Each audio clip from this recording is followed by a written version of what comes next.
Loyalty for me is being contented. Because if you're content, you won't look for any more person, right?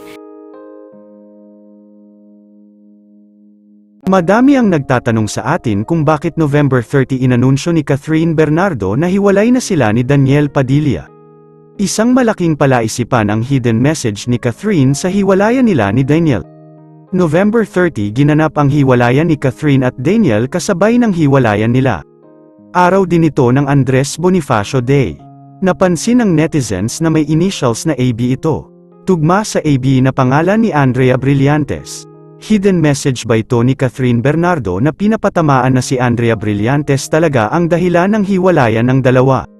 Say ng netizens. Catherine Bernardo confirms break up on November 30.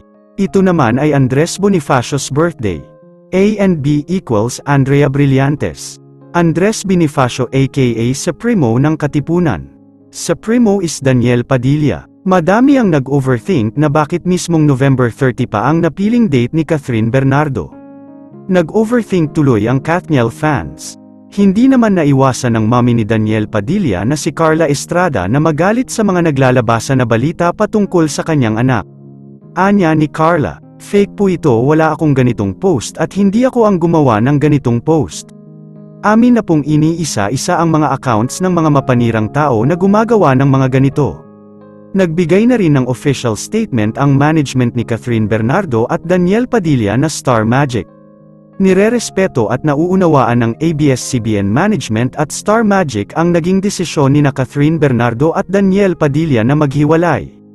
Igalang natin ang mga pahayag nila at huwag na nating dagdagan.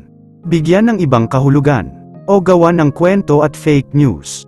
Wala sa kanila ang nagbigay ng interview o bagong statement dahil nasabi na nila ang kanilang saloobin sa kanilang social media accounts.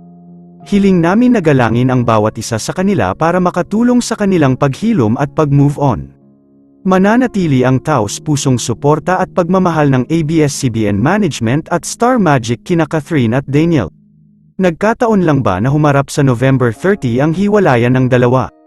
Yun lamang po mapa, hanggang ngayon wala pa rin pahayag si Andrea Brillantes patungkol sa isyu na siya ang dahilan ng hiwalayan ni Catherine Bernardo at Daniel Padilla. Yun lamang po, ano ang masasabi mo sa balitang ito? Comment mo sa ibaba.